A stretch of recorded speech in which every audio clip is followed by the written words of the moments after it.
오늘 우리가 읽은 본문 이 사도행전은요, 초대교회가 세워지는 내용을 다룬 책입니다. 특별히 오늘 본문은 예수님께서 40일 동안 이제 부활하신 다음에 40일 동안 사역을 하시다가 하늘로 승천하면서 제자들에게 이런 말씀을 하셨습니다. 예루살렘에 머물러라. 그리고 아버지께서 너희에게 주시려고 하는 것을 기다리라. 이 말씀을 하셨어요. 제자들이 그 말씀을 듣고 다시 예루살렘에 돌아와서 마가의 다락방에 모여서 기도하고 있었습니다. 기도하고 있었을 때 갑자기 하늘로부터 성령이 불의 혀처럼 내려왔습니다. 성령의 세례를 받은 이 사람들이 담대한 마음으로 이제 다락방에서 나와서 예루살렘, 사마리아, 유다 땅끝까지 복음을 증거하고 교회를 세우는 내용이 오늘 본문의 내용이기도 하고 또 사도행전의 내용이기도 합니다. 여러분, 오늘 본문에 보게 되면 예수님께서 예루살렘에 머무르라 라고 이야기했습니다. 이 말씀을 들은 제자들이 이제 감람원이라고 하는 그 산에서 내려와 가지고 예루살렘으로 다 돌아갑니다. 근데 여러분, 그 예루살렘은 제자들에게는 그렇게 안전한 곳이 아닙니다. 왜냐하면 예수님을 믿는 사람들을 붙잡으려고 하는 유대인들이 많은 곳이 예루살렘이에요. 그들은 예수 믿는 사람들 붙잡아 가지고 옥에 가두기도 하고 또 고문하기도 하고 심지어 죽이기도 합니다. 이렇게 위험한 곳이 예루살렘입니다. 그런데 예수님께서 그 예루살렘으로 돌아가라고 그래요. 요한복음 20장 19절에 보게 되면요, 이런 말씀이 있습니다. 제자들이 유대인들이 두려워 모인 곳에 문을 닫았다 그래요. 굉장히 유대인들을 두려워하고 있습니다. 그 두려운 그곳으로 주님이 돌아가라고 그래요. 이곳은 참 어려운 곳인데, 고난의 곳인데 어떻게 이 제자들, 예수님의 12명 사도뿐만 아니라 그곳에 한 120명 정도 모였는데 이들이 전부 다 예루살렘으로 돌아갈 수 있었을까? 그 고난의 현장으로 어떻게 갈 수 있었을까? 그리고 예수님은 뻔히 돌아가게 되면 고난받는 걸 알면서도 제자들에게 예루살렘에 머물러 있으라고 말씀하고 계실까? 도대체 왜 예수님은 그 어려운 고난의 현장에 머무르라고 이야기하고 또 이 말씀을 들은 제자들은 그 어려운 고난의 현장에 머물러 있을까요? 도대체 이들의 마음은 어떤 마음이었을까? 오늘 우리가 이 본문을 통해 가지고 이들의 마음도 함께 찾아보기 원하고 또 이 본문이 주는 영적인 메시지도 함께 찾아서 은혜 받길 원합니다. 여러분, 오늘 본문을 다시 보게 되면 예수님께서 부활하신 다음에 40일 동안 이 땅에 계셨습니다. 그래서 여러 사람도 만나고 여러 사역을 하셨습니다. 그리고 이 땅에서의 모든 사역을 마치고 이제 하늘로 승천하실 때 감람원, 우리가 잘 알고 있는 감람산에서 이제 승천하십니다. 그곳에 예수님의 12사도, 이제 유다가 죽었으니까 11명이 되겠죠. 11명의 사도와 또 예수님의 가족들, 예수님을 따라다니는 많은 사람들이 모여 있습니다. 그 하늘로 승천하시면서 마지막으로 한 말씀이니까 유언이기도 하고요, 명령이기도 합니다. 뭐라고 말씀하시냐면 예루살렘에 머물러라 그래요. 예루살렘에 머물러라. 그리고 하늘로 올라가셨습니다. 예수님의 제자들이 예수님의 마지막 말씀이고 명령이니까 아멘하죠. 그래, 이 말씀 순종해야겠다. 그리고 감람원에서 내려와서 예루살렘으로 돌아갑니다. 예루살렘에 유대인들이 자신들을 잡아가려고 기다리고 있다는 걸 알아요. 그곳은 위험한 곳이고 그곳은 어려운 곳인 걸 압니다. 그래도 말씀에 순종해야겠다는 마음을 가지고 갑니다. 가서 어디로 가냐면 다락방에 올라가요. 이 다락방은 우리가 잘 알고 있는 마가의 다락방입니다. 근데 오늘 본문을 보게 되면 다락방을 이제 다락방을 헬라어 원문에 페레온이라고 하는 단어를 씁니다. 그런데 오늘 본문에는요, 이 다락방을 그냥 페레온이라는 단어를 쓰지 않고 그 앞에 토페레온이라고 써 있습니다. 이걸 좀 우리말로 직역하게 되면 바로 그 다락방이라는 뜻입니다. 그러니까 제자들이 예루살렘에 돌아와서 바로 그 다락방에 올라갔어요. 바로 그 다락방에 올라갔다는 이 말을 가만히 생각해 보게 되면 예수님을 따라다니는 제자들은 다락방이 어딘지 다 알아요. 뿐만 아니라 그 동네에 사는 유대인들도 그 다락방을 알고 있어요. 저 다락방, 저기는 예수 믿는 사람들이 모여서 기도하는 곳, 예수 믿는 사람들이 모여가지고 같이 교제하는 것 다 아는 거예요. 뻔히 알고 있는 이 장소, 공개된 장소와 마찬가지입니다. 비밀 장소가 아니에요. 그곳으로 120명이나 되는 예수님의 제자들이 다 갔어요. 여러분, 이 120명의 마음을 한번 생각해 보세요. 지금 유대인들이 자신들을 잡으려고 그래요. 잘못하면은 고난당하고 고문당하고 죽을 수도 있어요. 그런데 지금 우리들이 모여있는 이 다락방, 이 마가의 다락방은 저들도 다 아는 장소예요. 언제, 어느 때 유대인들이 쳐들어올지 몰라요. 얼마나 마음이 불안하고 두렵겠습니까? 그래서 요한복음에 보게 되면 문을 꼭꼭 걸어 잠궜다고 그랬는데, 문을 걸어 잠궜다고 그 위험이 사라지나요? 아마 이들의 마음은 굉장히 두려웠을 겁니다. 불안해요. 지금 이 120명 그 마가의 다락방에 모여있는 이 사람들은요, 두려워요. 무서워요. 정말 걱정과 근심이 가득 찹니다. 이곳에 앉아가지고 기도하는데 이들에게 이런 마음이 생기는 거예요. 야, 여기 앉아있는 게 맞나? 혹시라도 유대인들이 쳐들어오게 되면 우리는 꼼짝없이 잡히는데 안전한 곳으로 도망가야 되지 않을까? 이런 생각을 왜 안 했겠어요? 하지 않겠습니까? 당연히. 이들이 그런 마음을 하는 거예요. 그랬을 때 이들 속에 그래, 여기 앉아있다가 붙잡혀서 고난당하는 것보다는 도망가는 게 낫지 않겠다. 도망가는 게 낫겠다. 그런 마음이 들어오고 도망가려는 생각도 들고 온갖 여러 가지 생각이 있습니다. 그러니 마음이 어지러워서 기도가 잘 될 수 있겠어요? 마음이 막 불안해요. 여기 있어야 되나? 도망가야 되나? 걱정합니다.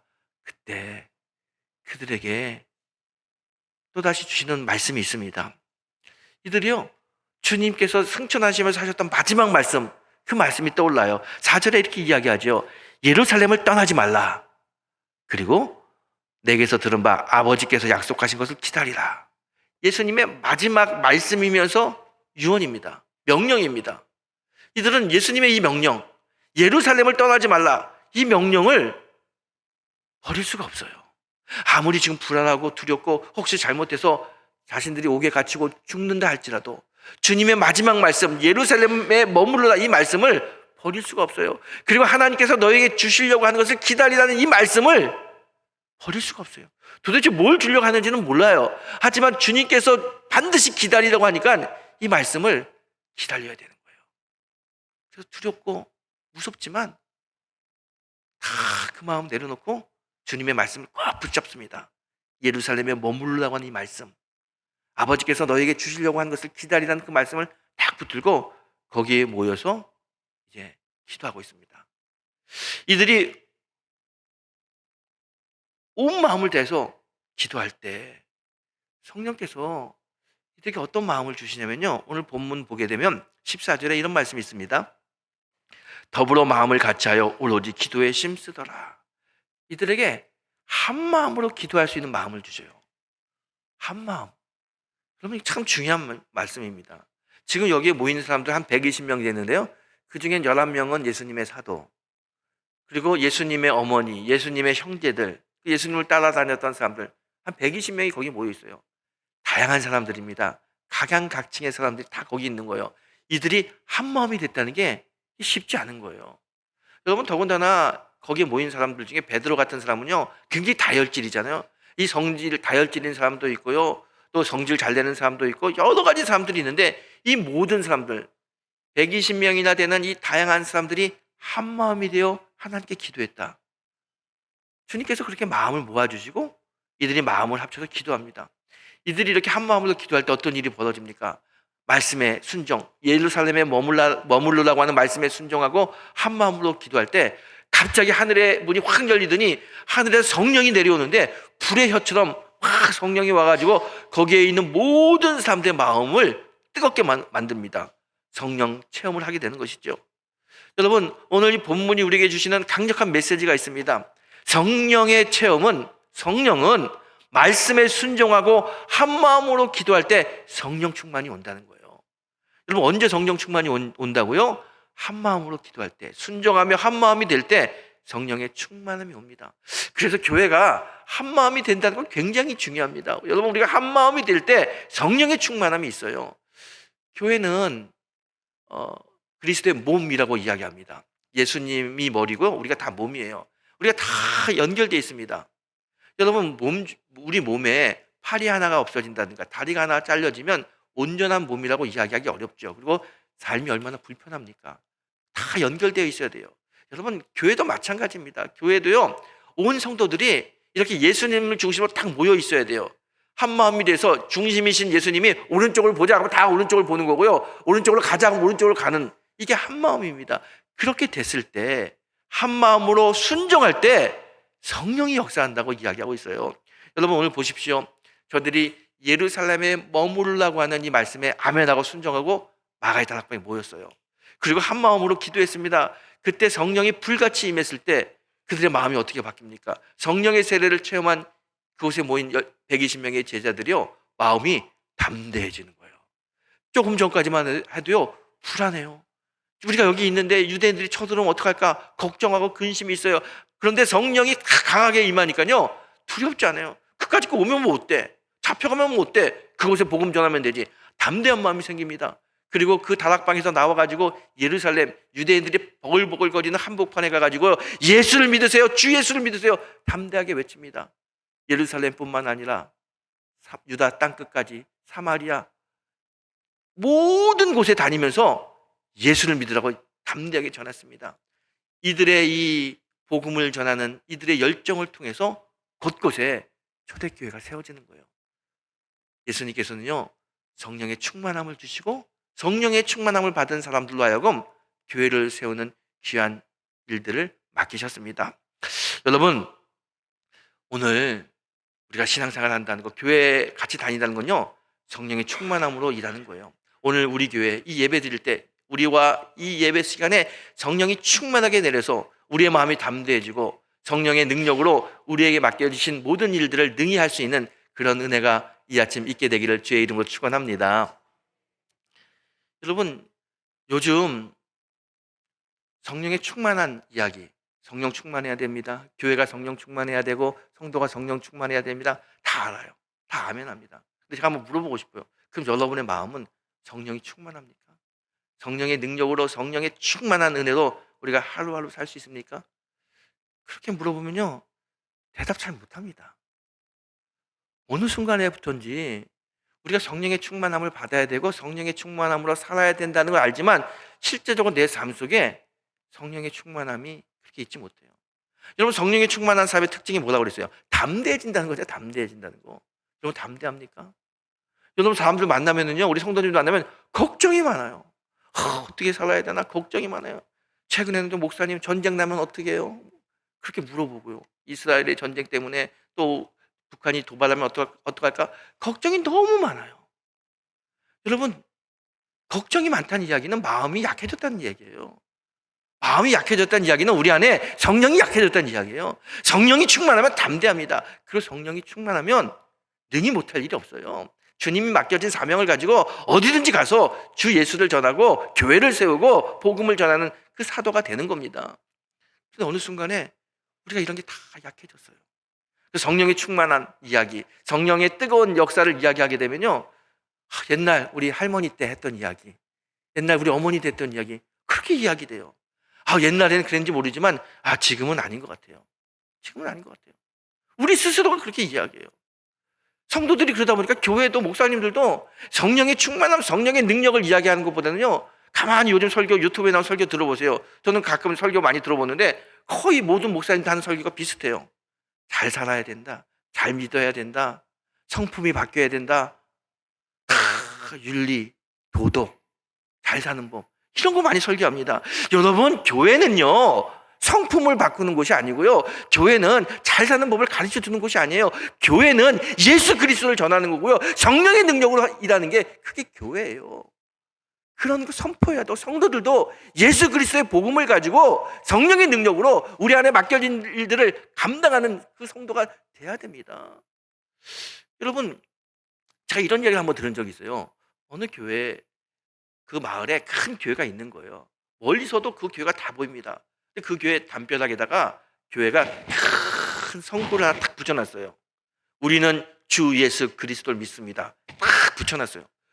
그 동네에서요 그 교회만 보게 되면 그 글자가 딱 보이는 거예요. 우리는 주 예수 그리스도를 믿습니다.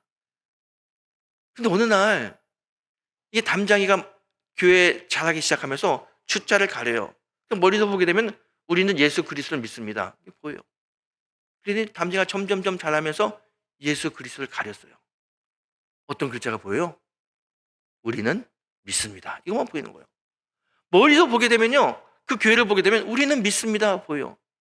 동네 사람들이, 또 새로운 사람들이 보면서 저기는 뭘 믿는데요? 뭘 믿는데요? 이렇게 물어봐요. 저는 그 이야기를 들으면서 이게 정말 이 시대 우리의 이야기가 아닌가. 우리 교회 다니고 열심히 신앙생활해요. 그런데 뭘 믿는지 물어보기엔 잘 몰라요. 여러분, 우리가 분명히 고백해야 될 게 있는데, 우리가 믿는 건 주 예수 그리스도를 믿는 겁니다. 예수를 믿는 거, 예수를 선포하는 게 우리 성도의 마음이고요, 우리 신앙의 모습이에요. 교회를 다니면서 뭘 믿는지도 몰라.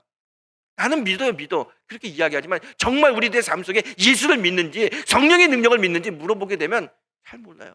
그리고 우리들의 삶의 모습도 그렇게 예수 믿는 사람의 모습 같지 않은 모습이 많이 보이기도 해요. 여러분, 우리가 믿는 건 예수입니다. 예수 그리스도를 믿는 거고요, 성령의 능력을 믿는 겁니다. 우리 안에 성령의 능력이 가득해서, 성령이 충만해서 어디를 가든지 누구를 만나든지 나는 예수 믿는 사람입니다, 예수 믿는 사람입니다, 이렇게 외치고 고백할 수 있는 그런 성도가 되길 축복합니다. 그러려면 우리가 성령이 충만해야 돼요. 21세기 목회연구소 소장으로 사역하시는 김두현 목사님이라고 계세요. 일반 성도님들은 잘 모르는데 목사님들에게는 굉장히 유명한 목사님입니다. 목사님들의 목사님이에요. 연구소를 하게 되면서 많은 이제 세미나도 주관하시고 또 성경 교재도 많이 발견하시는 분인데요. 저하고는 개인적으로 친분이 있어요. 그 목사님을 만나서 이런저런 얘기를 했는데, 제가 최근에 요즘 우리 교회가 리모델링을 해야 되잖아요. 리모델링을 이제 한다고 이야기하고 여러 가지 기도의 제목을 같이 나누고 있는데, 그 목사님이 저한테 이런 얘기를 하는 거예요. 그분이 40년 전에 저기 충청도 광천에서 목회를 시작했어요. 광천에서 목회를 하고 있는데 교회가 너무 낡아가지고 교회를 다시 쳐야겠다는 마음이 있는 거예요. 그런데 시골이고 그때 당시 사람도 별로 없고 노인들도 많은 교회라 이 교회를 다시 지을 수가 없어요. 그래서 그걸 가슴에 품고 내가 기도해야겠다, 하나님의 은혜로 이 교회가 성전이 다시 건축됐으면 좋겠다, 그 기도하는 거예요. 기도하면서 성경책을 쭉 읽고 있는데, 어느 날 성경책을 읽고 있는데 안식일을 잘 섬겨라, 주일을 잘 섬기라고 하는 이 성경 말씀을 탁 읽는 순간 가슴이 막 뜨거워지는 거예요. 여러분, 우리도 요즘 성경 읽잖아요. 성경을 우리가 말씀을 로고스라고 이야기하는데요, 우리가 읽는 성경, 어느 순간에 성경을 읽다 보게 되면요, 성경 한 문장이든지 아니면 한 단어든지 그 가슴에 탁 올 때가 있어요. 그때 성경이 나한테 탁 올 때, 그때 그 말씀을 뭐라고 이야기하냐면 레마라고 이야기합니다. 이 레마의 말씀이 나에게 올 때는요, 우리 아멘 해야 됩니다. 하나님께서 나에게 주시는 강력한 메시지예요. 여러분, 성경 읽다가 이 문장 너무 좋다, 그럼 하나님 나에게 주시는 말씀이에요. 아멘 하고요, 그 말씀 붙들고 말씀을 따라가 보십시오. 반드시 하나님의 은혜가 있습니다.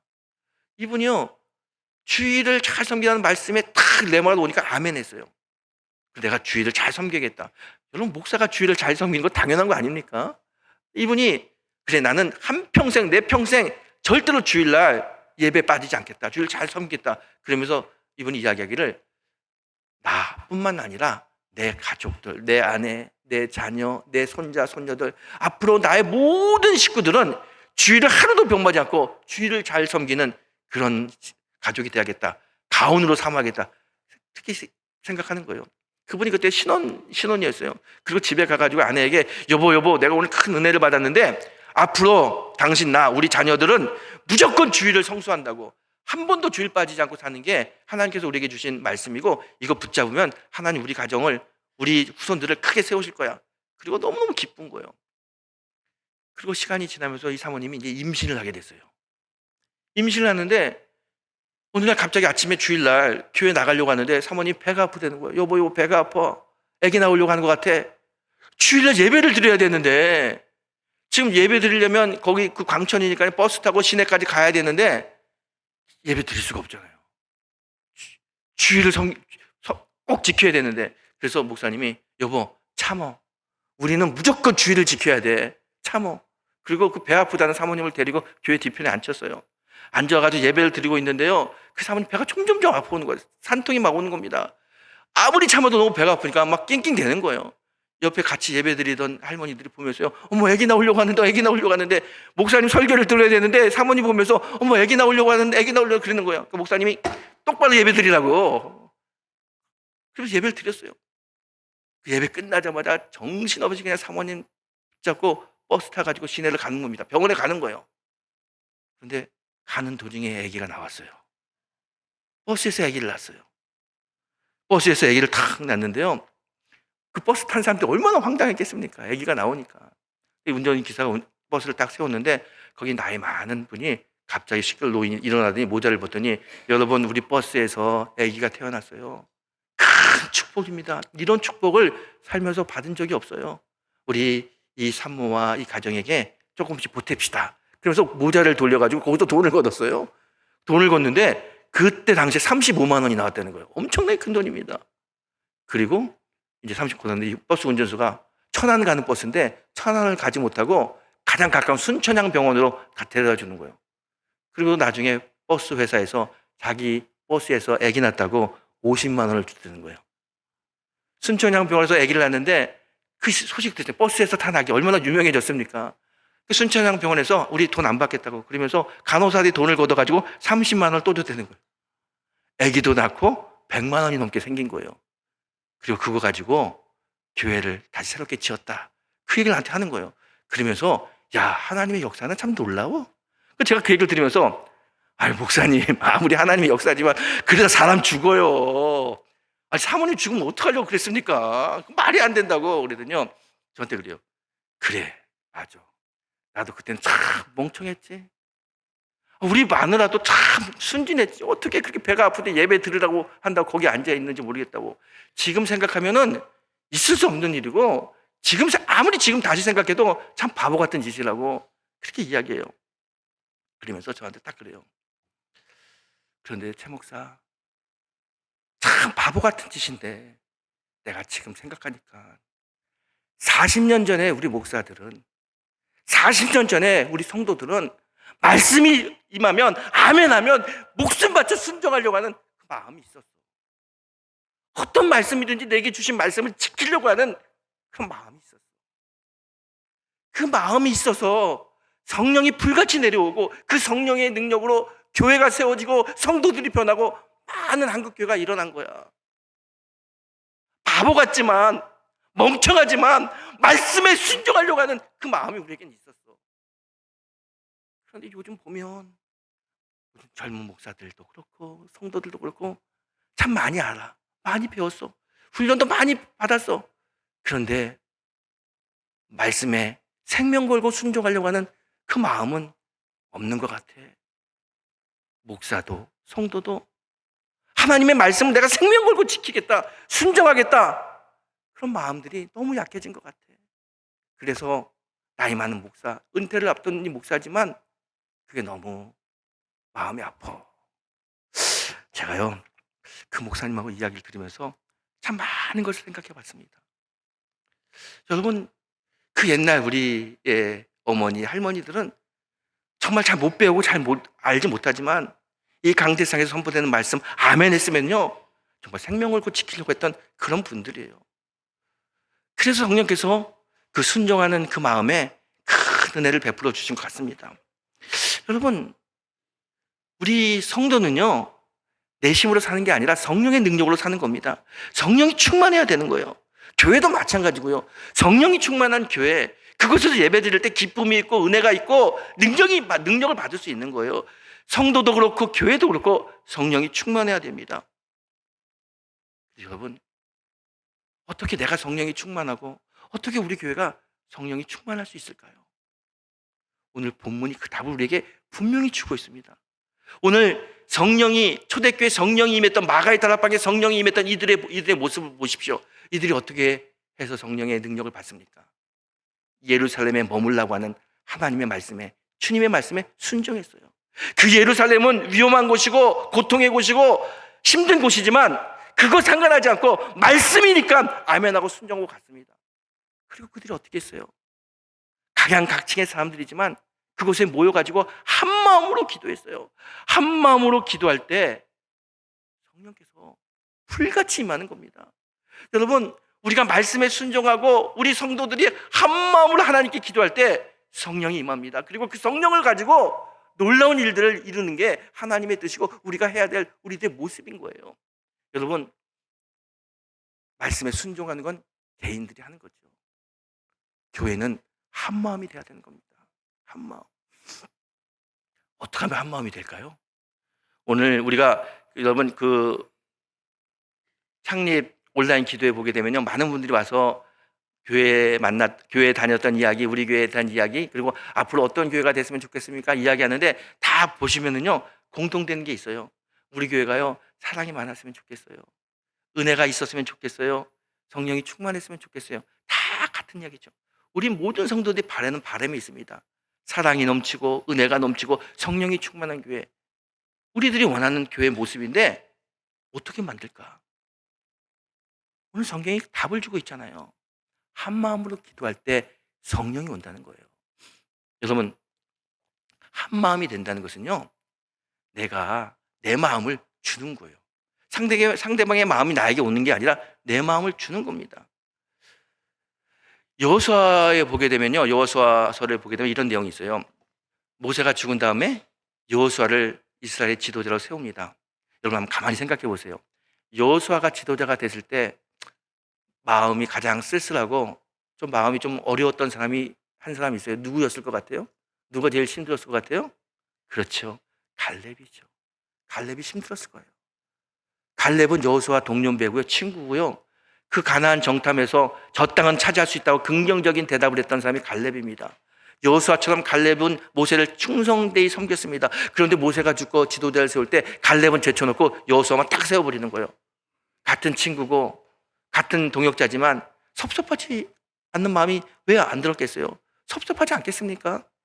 그런데 갈렙을 보게 되면요, 섭섭한 마음이 있었지만 그는 정말 충실되게 충성되게 여호수아를 섬겼어요. 모세를 섬긴 것처럼 여호수아를 잘 섬깁니다. 정복전쟁이 어느 정도 막 진행되고 이제 땅을 나눌 때가 됐습니다. 이스라엘 12지파가 땅을 나눕니다. 여호수아가 땅을 나누는데 그 땅이요, 가나안 땅이 참 옥토가 있고 좋은 땅이 있고요, 산지가 있고 안 좋은 땅이 있어요. 그 땅을 나눠야 되는데 여러분 같으면 어떤 땅으로 가길 원하십니까? 사람의 마음은 다 똑같은 거예요. 다 좋은 땅 거길 가길 원하는 거예요. 전부 다 같은 땅을 원하고요, 저 산지 저 척박한 땅 가려고 하지 않아요. 그러다 보니까 어떻게 해요? 땅은 안정됐고 똑같은 사람들이 다 거기 가기를 원하고 많은 사람들이 충돌하죠. 갈등이 일어나는 거예요. 여호수아가 이 땅을 분배해야 되는데 갈등이 일어나요. 이스라엘 공동체 자체가 갈등을 갖고 있습니다. 어떻게 해야 될지 모르는 거예요. 서로 좋은 땅을 갖고 나쁜 땅은 안 갖겠다고 하니까 얼마나 골치 아프겠어요.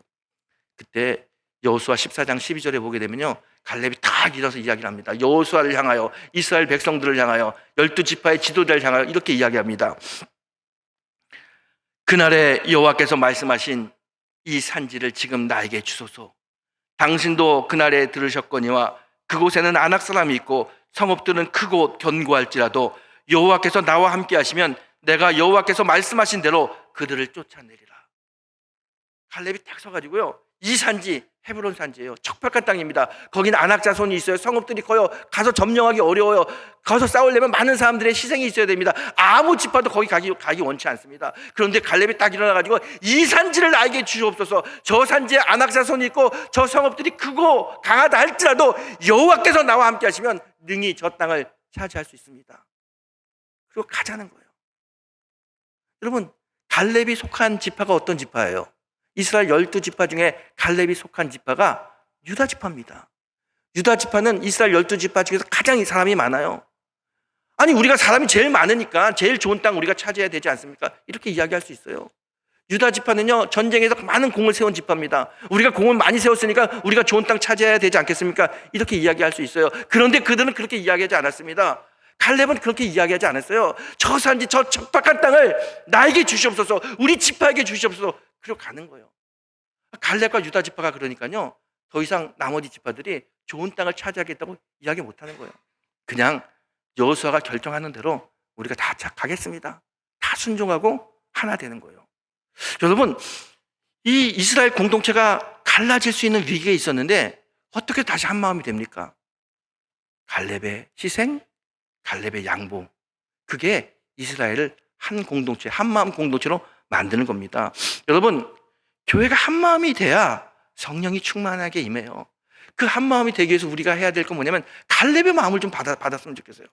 여러분, 한 마음이 되기 위해서는요, 내가 양보하는 거예요.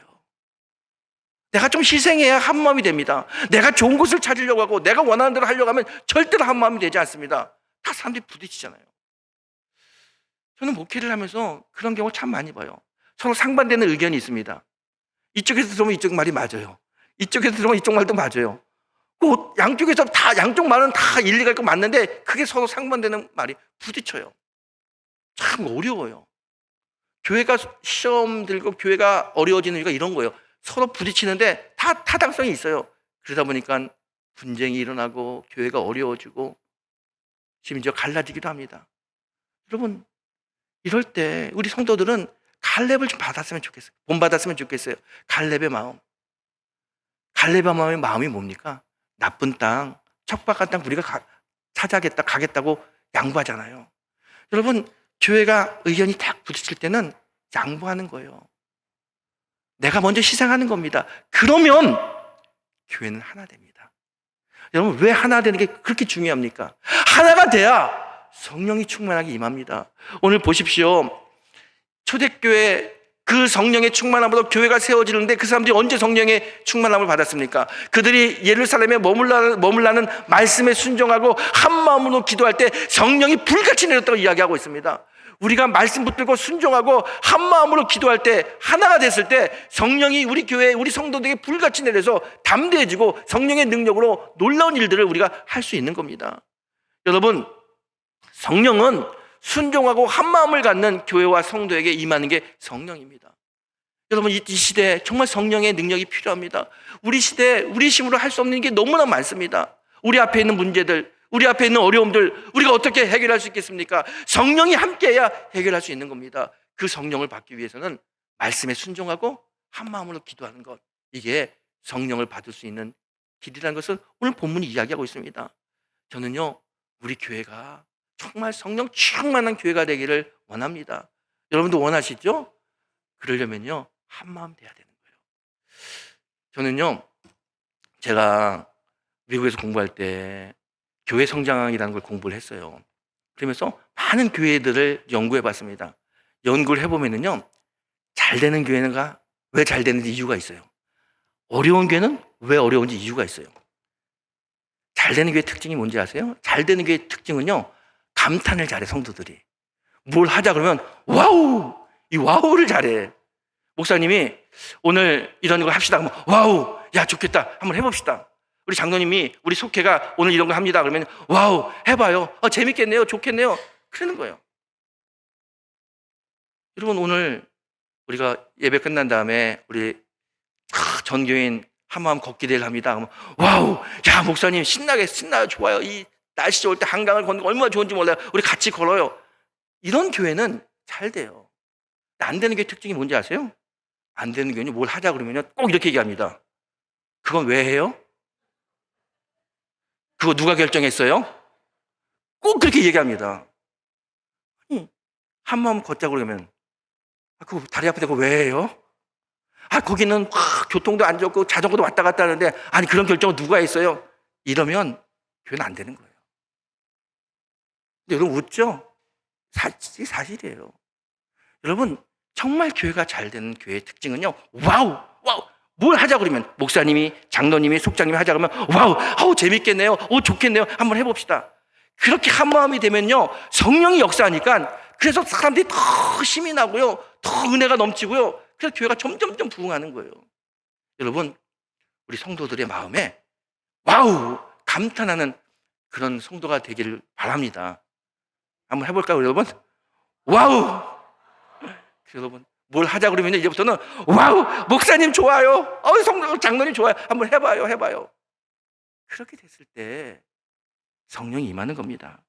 여러분, 성령이 있어야 돼요. 성령이 충만해야 됩니다. 그런데 오늘 본문은 너무 중요해요. 성령이 충만한 방법을 분명히 이야기하고 있습니다. 어떤 사람이, 어떤 교회가, 어떤 공동체가 성령이 충만하냐?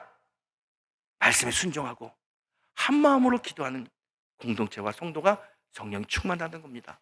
이스라엘 그 옛날 예수님의 제자들이 성령 충만해서 교회를 세웠고요. 또 보십시오. 한 마음으로 성령 충만했던 유다 지파, 양보하고 한 마음 만드는데 쓰임받았던 유다 지파가 어떤 축복을 받습니까? 여러분 그런 거 한번 생각해 보셨어요? 왜 예수님이 이스라엘 12지파 중에서 유독 유다 지파의 자손으로 오셨을까? 한번 생각해 보셨어요? 저는요, 여기서 답을 찾습니다. 유다 지파가 공동체를 하나 되기 위해서 양보했기 때문에 그 유다 지파, 이스라엘 12지파 중에서 메시아 예수 그리스도가 오는 축복을 이들이 받게 되는 겁니다. 그리고 유다 지파에서 왕도 나오고요.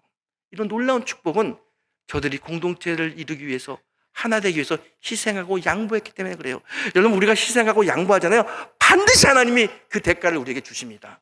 그 은혜와 값어치를 우리에게 주십니다. 그리고 우리는 하나 되는 능력도 받게 되는 겁니다. 여러분 마가의 다락방에 모인 성도들이 순종하며 마음을 같이하고 오로지 기도에 힘쓰셨을 때 성령이 임했던 것처럼 오늘 우리가 말씀 붙들고 마음을 같이하면 반드시 성령의 뜨거운 불이 우리에게 임할 줄 믿습니다. 성령이 임하면 이제까지 우리가 할 수 없었던 일을 우리가 할 수 있습니다. 성령이 임하면 놀라운 일들을 우리가 할 수 있습니다. 여러분 성령이 우리를 이끄십니다. 그래서 성령이 하십니다. 이 성령의 체험으로 나는 할 수 없지만 성령이 하셨음을 고백하는 믿음의 성도가 되시기를 예수님의 이름으로 축원합니다.